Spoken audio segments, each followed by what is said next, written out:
আসসালামু আলাইকুম, শুভ সন্ধ্যা প্রিয় নিয়োগকারী ভাই বোনেরা। আশা করি সকলেই শারীরিকভাবে সুস্থ আছেন, ভালো আছেন। ইন্ডেক্স পর্যালোচনা এবং আপনাদের অনুরোধের কয়েকটি স্টক নিয়ে সংক্ষিপ্ত পরিসরের এই আলোচনায় আপনাদের প্রত্যেককে জানাই স্বাগতম। সবার প্রতি বিনীত অনুরোধ থাকবে অবশ্যই আমাদের চ্যানেলটি সাবস্ক্রাইব করবেন এবং কোনো স্টক সম্পর্কে যদি আপনার জিজ্ঞাসা থাকে সেটি অবশ্যই কমেন্ট সেকশনে আমাদেরকে লিখে জানালে আমরা পরবর্তী আলোচনায় অবশ্যই আপনাদের স্টক নিয়ে কথা বলবো। সেই সঙ্গে অত্যন্ত দুঃখ প্রকাশ করছে আমাদের শব্দযন্ত্রে যে নয়েজটি হচ্ছে এবং সাউন্ডের যে সমস্যাটি রয়েছে সেই ব্যাপারের জন্য আমরা আন্তরিকভাবে দুঃখিত। এই ব্যাপারে আপনাদেরকে একটু আশ্বস্ত করতে পারি, আমরা আগামী সপ্তাহতে এই শব্দ যে সমস্যাটি হচ্ছে সেটি আর থাকবে না।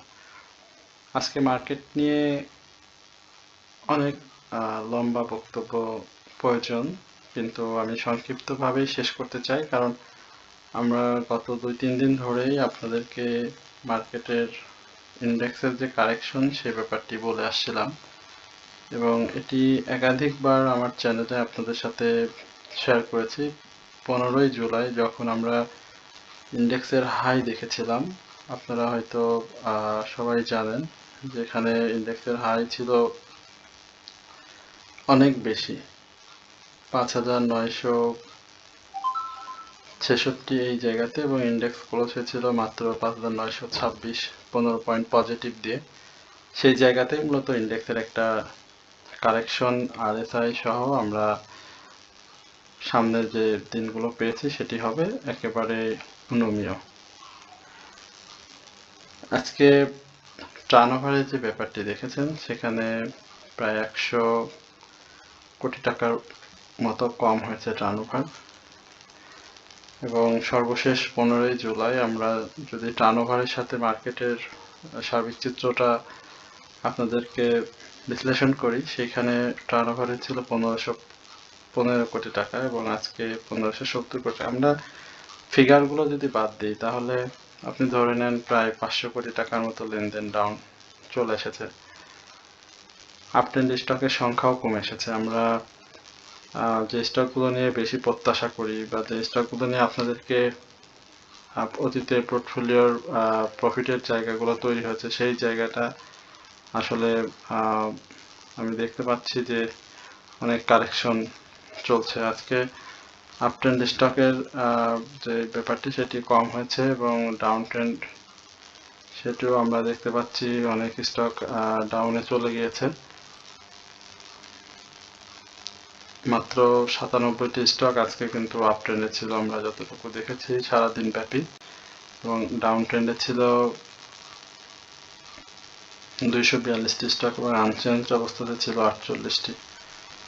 এই হচ্ছে মূলত আজকে মার্কেটের যে সার্বিক চিত্র সেটি। আর মার্কেট ক্ষণে ক্ষণে রং চেঞ্জ করেছে, সেই জায়গাতে আমরা দেখেছি মার্কেট অনেক ডাউনে এসে আবারও ব্যাক করে পরবর্তীতে আবার ডাউনে এসে আবার বেশ পজিটিভ ধারায় থাকে, তারপরে মার্কেট 5,855 এই জায়গাতে চলে আসে। আপ ট্রেন্ড স্টকের সংখ্যার সাথে আমরা টপ গেনার যদি আপনাদেরকে একটু জানানোর চেষ্টা করি, সেই জায়গায় দেখতে পাচ্ছেন যে মোটামুটি সেক্টরের যে ব্যাপারটি রয়েছে সেই জায়গাতে বেশ কিছু সেক্টর চেষ্টা করেছিল, বাট সেটি হয়নি। ইন্স্যুরেন্স সেক্টরের যে কারেকশন সেটি এখনো রয়েছে এবং এই কারেকশনটি আসলে আরো চলতে থাকবে।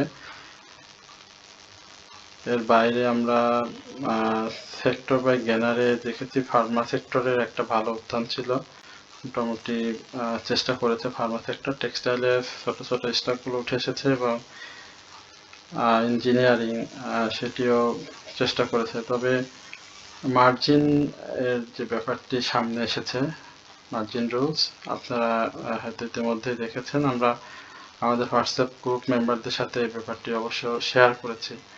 তো এই মার্জিন রুলে আমরা জানতাম যে ক্যাটাগরি ভিত্তিক সুবিধাটা প্রদান করা হবে, কিন্তু ইন্স্যুরেন্স এবং লাইফ সেক্টরের একটা ভালো এই মার্জিনের কারণে একটা বড় কারেকশন হয়ে গিয়েছে, যার কারণে ইন্ডেক্সের প্রভাব আমরা বেশ ভালোভাবে লক্ষ্য করছি।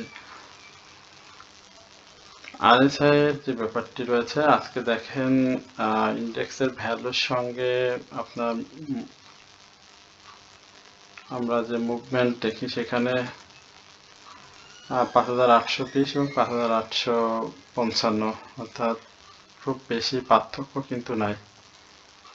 ইন্ডেক্সের ভ্যালুর সঙ্গে মুভিং অ্যাভারেজের কিন্তু বেশি পার্থক্য নাই। অতীতে কিন্তু আমরা অনেক বেশি পার্থক্য দেখেছিলাম এবং বারবারই আপনাদেরকে বলছিলাম যে এই জায়গা থেকেই 24শে জুন থেকেই মূলত মার্কেট ক্ষণে ক্ষণে এমএসিডিতে চেঞ্জ আসে এবং সর্বশেষ আজকে দেখেন এমএসিডি এবং হিস্টোগ্রাম বারে কিন্তু সরাসরি সেল সিগন্যাল দিয়ে দিয়েছে। শুধুমাত্র মুভিং অ্যাভারেজে আমরা বাই সিগন্যালটা এখনো পাচ্ছি, বাট সেটিও দুর্বল। আমরা একটু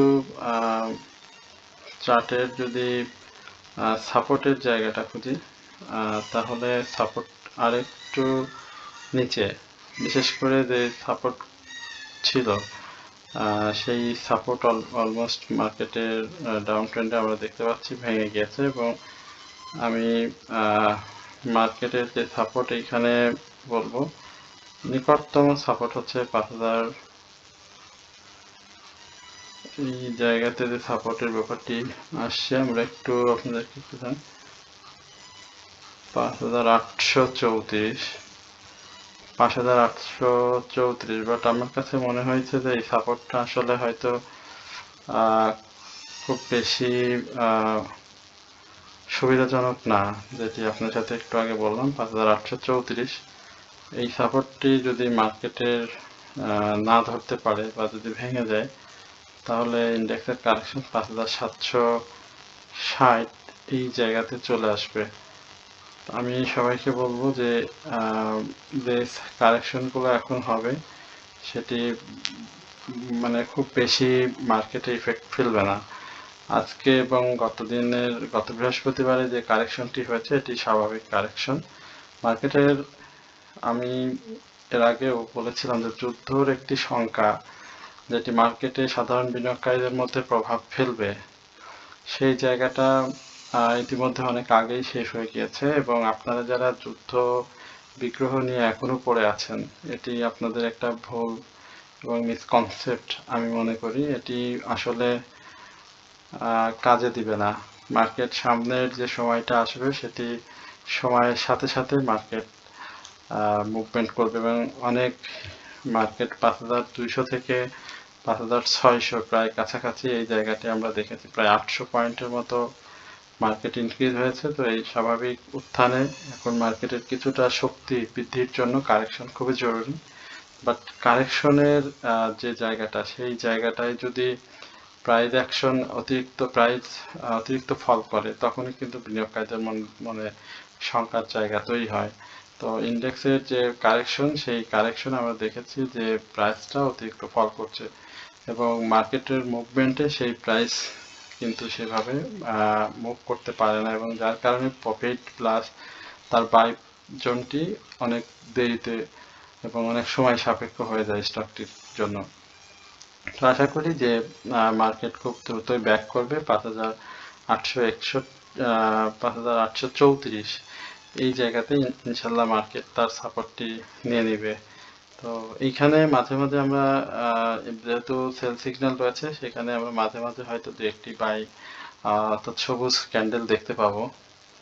সেই জায়গাতে আমরা আস্তে আস্তে চেষ্টা করব কিছু কিছু স্টক ভেদে প্রফিটটা ধরে নেওয়ার।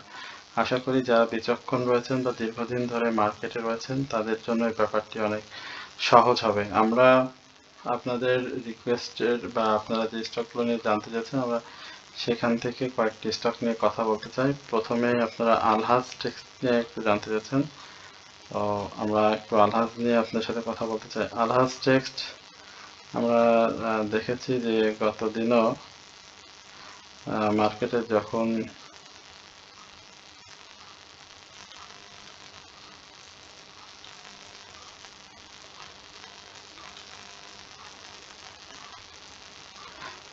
মার্কেটে যখন প্রাইস ফল করে তখন কিন্তু আলহাজ মোটামুটি ভাবে একটি প্রাইস আপ ট্রেন্ডে যাওয়ার জন্য ধরে রাখার চেষ্টা করেছিল এবং গত দিনের যে হাইটি ছিল 1,1190 টাকা সেই হাইটাকে কিন্তু ব্রেক করেছে এবং 12 টাকা 60 এই জায়গাটিতে ক্লোজ করেছে এবং ভলিউমটিও ইনক্রিজ করেছে। আলহাজ অনেকদিন ধরেই একটি ব্রেকআউটের জন্য চেষ্টা করছে বারবার, কিন্তু সে সাকসেসফুলি ব্রেকআউটটা দিতে পারছে না এবং 11 টাকা 70 যে ব্যারিয়ারটি ছিল সেটির উপরেই মোটামুটি ক্লোজ করেছে এবং এইখান থেকে আমি আপনাদের বলতে পারি যে 21 টাকা 60 এই জায়গাটাতে আমরা অবশ্যই আলহাজ টেক্সটাইলকে প্রত্যাশা করি এবং 21 টাকা 60 যে আলহাজ টেক্সটাইল থামবে এটার কোনো নিশ্চয়তা নেই। যদি মার্কেটের এবং সেক্টরের যে মুভমেন্ট সেটি যদি শুরু হয় বা সে যদি সেটাকে উপভোগ করতে পারে তাহলে আলহাজ টেক্সটাইল এখান থেকে আরও বেশ দূরে যাওয়ার সম্ভাবনা রাখে। সুতরাং যাদের আলহাজ টেক্স রয়েছে তারা চেষ্টা করবেন যে প্রফিট যেন হাতছাড়া না হয় এবং 121 টাকার যে জায়গাটি বললাম সেই জায়গাটাতে আপনারা একটা প্রফিট নেবেন এবং এটা ব্রেক করতে পারলে আরও সামনের দিকে ভালো হবে। আশা করি আলহাজ টেক্সটাইল আপনাদের খুব বেশি নিরাশ করবে না। ইনশাল্লাহ খুব দ্রুত সময়ের মধ্যেই মার্কেটের পরিস্থিতি অনুযায়ী আপনারা আলহাজ থেকে প্রফিটটি পেয়ে যাবেন। আমরা ইন্স্যুরেন্স সেক্টরের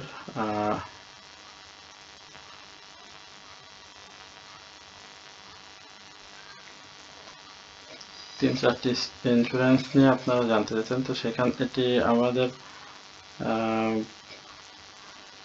আমরা দেখি একটু ফিনিক্স ইন্স্যুরেন্স নিয়ে জানতে চাইছেন, আমরা একটু ফিনিক্সটাতে দেখি। হ্যাঁ, ফিনিক্স ইন্স্যুরেন্সের যে উত্থান ছিল সে উত্থান শেষে এখন একটু কারেকশন রয়েছে এবং 46 টাকা পরে স্টকটি বিশেষ করে যখন 48-70 হাই হয় তখনই কিন্তু এই স্টকটি বিনিয়োগকারীরা প্রফিট নিয়ে নেয় এবং কারেকশনের জন্য অপেক্ষা করে। সেই কারেকশনের জায়গাটা মোটামুটিভাবে তৈরি করেছে পূর্বে থেকেই।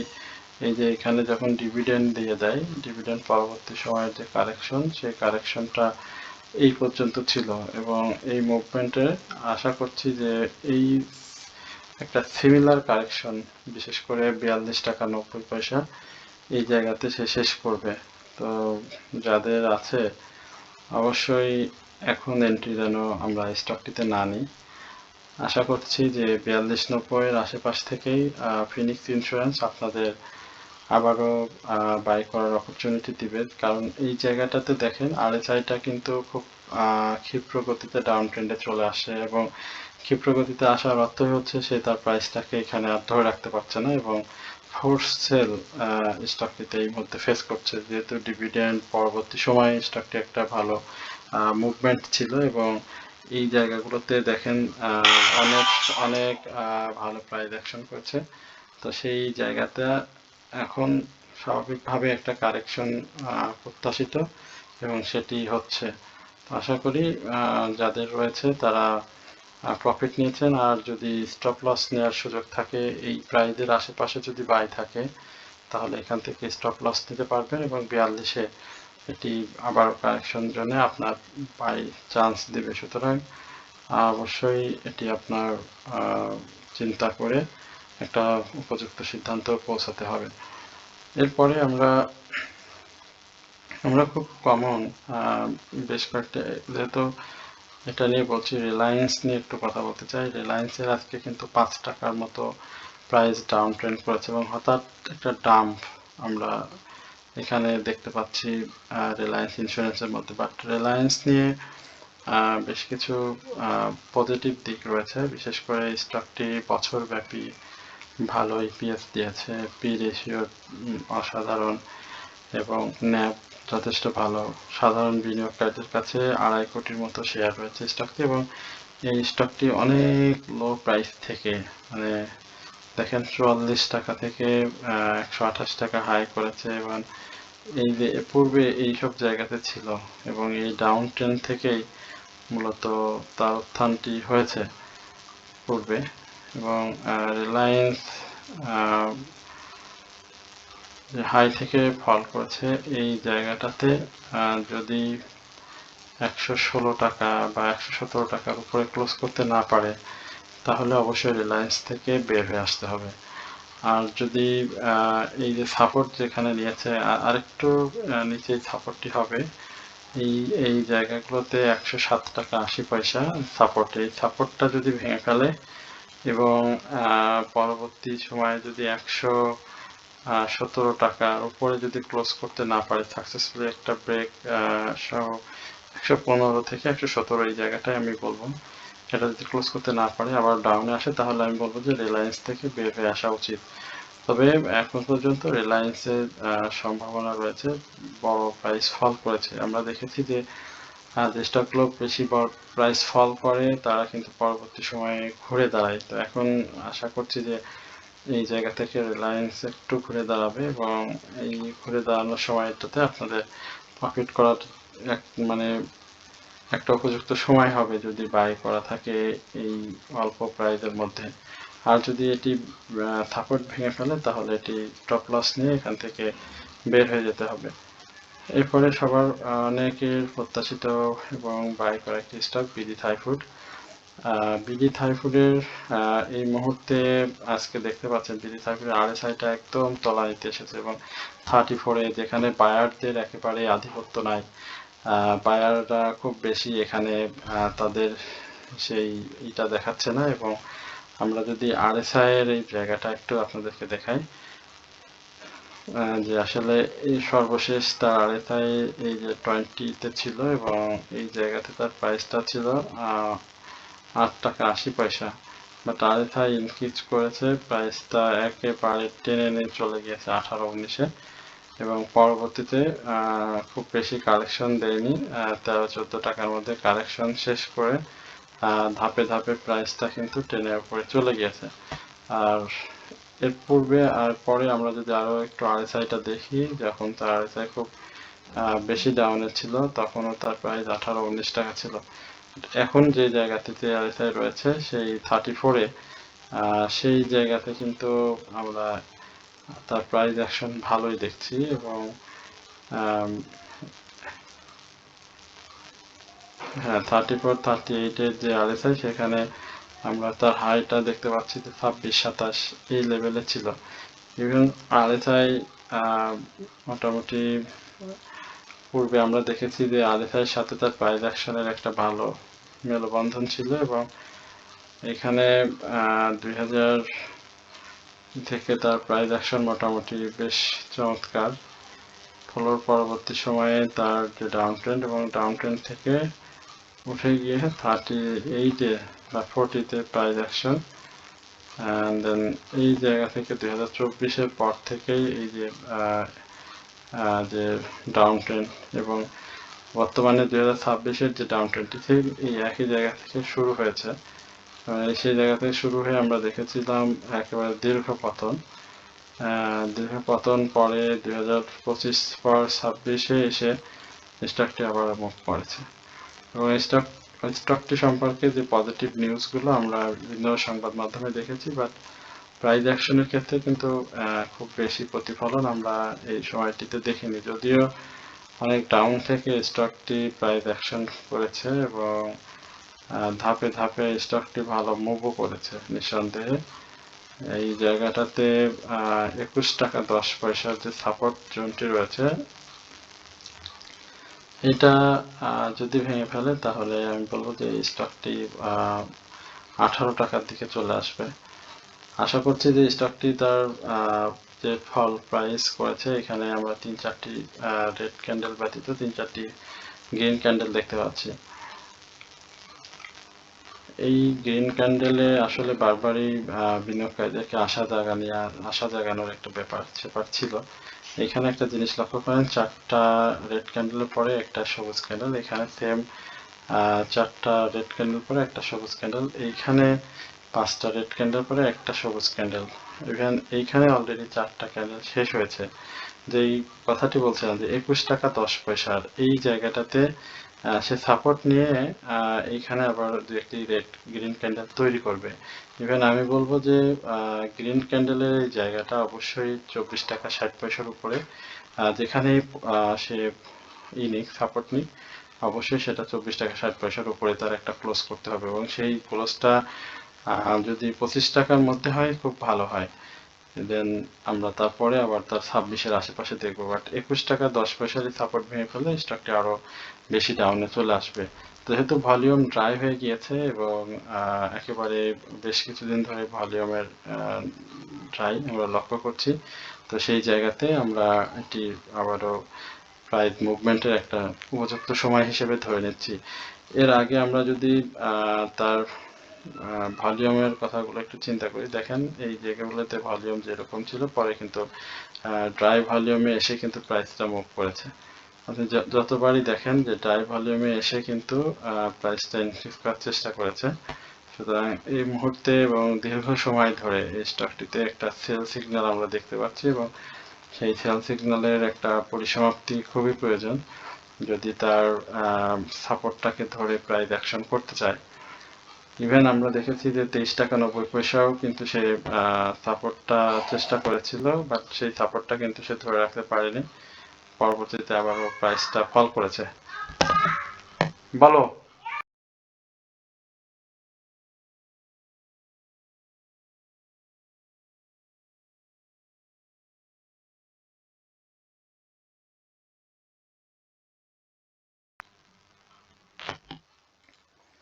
এরপরে আপনাদের সঙ্গে জেনেক্সিল নিয়ে একটু কথা বলতে চাই। জেনেক্সিল আজকে পজিটিভ ভাবে শেষ করেছে, বাট জেনেক্সিলের এই যে প্রাইস আপ ট্রেন্ডে যাওয়ার যে সক্ষমতা বা শক্তির জায়গাটা, সেটা খর্ব হয়েছে। আমরা দেখেছি যে এই জায়গা থেকেই মূলত সে তার যে 44 টাকা 20 পয়সা সেই জায়গাটা একটু ডাউনে এসেছে, এবং সার্কেলটা আসলে খুব বেশি ভালো হয়। লাইফের যে উত্থানটা, সে উত্থানটা মানে এলোমেলো, দেখেন এই জায়গাটা এখানে 41 টাকায় অবস্থান করছে, বাট এখান থেকে যদি ফল করে তাহলে কিন্তু প্রাইস অনেক ডাউনে চলে আসবে। বাট এখান থেকে উত্থানটা খুব জরুরি। 45 এবং 55 এই জায়গাটা আমরা অবশ্যই জেনেক্সিলকে কল্পনায় নিয়ে আসতে পারি। কল্পনায় নিয়ে আসলে এটা আমাদের জন্য হয়তো খারাপ কিছুই হবে না, ভালোই হবে। জেনেক্সিল অনেকদিন ধরে একই জায়গায় ঘোরাফেরা করছে, তো সেই জায়গাতে জেনেক্সিল অবশ্যই ভালো করবে, এবং সেক্টরের ভালো একটা মুভমেন্ট জেনেক্সিলে রয়েছে। সুতরাং জেনেক্সিলে যারা রয়েছেন অবশ্যই আপনারা একাধিকবার প্রফিট নিয়েছেন এই স্টকটি থেকে, সেটি কোনো সন্দেহ নেই। তবে অবশ্যই জেনেক্সিলের মুভমেন্টের ব্যাপারটি যদি বলি, সেখানে তার শক্তিটা একটু খর্ব হয়েছে, হিস্টোগ্রামের বারগুলো ধূসর হয়ে এসেছে। এখানে মুভমেন্ট দেখবেন, বাট সেই জায়গাটা মিনিমাম প্রফিট, অর্থাৎ 1 টাকা 1.5 টাকার গ্যাপে প্রফিট আপনাকে নিয়ে নিতে হবে। আপনি যদি দীর্ঘ এবং 5-7 টাকার প্রফিটের প্রত্যাশা করেন, সেই জায়গাটা কিন্তু হবে না এই মুহূর্তে। আইএসএনটা দেখি, আইএসএন ভলিউমটা ড্রাই হয়ে এসেছে, এবং এই ড্রাই ভলিউমেই মূলত তার প্রাইস অ্যাকশনের যে একটা ভালো সুযোগ সেটি তৈরি হবে। এবং এখানে একটা জায়গা আমরা দেখতে পাচ্ছি যে আইএসএন তৈরি করে রেখেছে, এবং মাঝে মাঝেই সে উকি ঝুঁকি দিচ্ছে। এর আগেও আমি আইএসএন নিয়ে বলতেছিলাম যে আইএসএন এর আমরা হয়তো হল্ট একটা প্রাইস মুভমেন্ট দেখতে পাবো।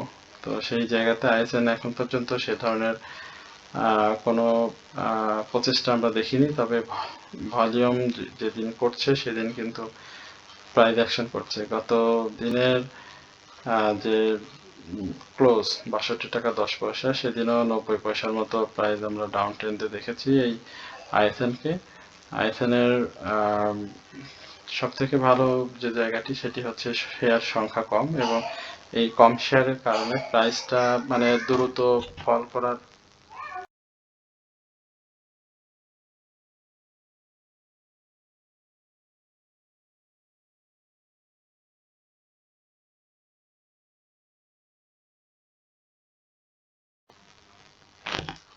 প্রাইস ফল করার সম্ভাবনাটা খুব কম এসেছে, অর্থাৎ সে বেশি ডাউনে গেলে এখান থেকে সাধারণ বিনিয়োগকারীরা এখানে তারা তাদের এটা হোল্ডিংটা বাড়াতে পারবে, যেহেতু পাবলিকের কাছে শেয়ার খুবই কম, 72 লক্ষ শেয়ার রয়েছে।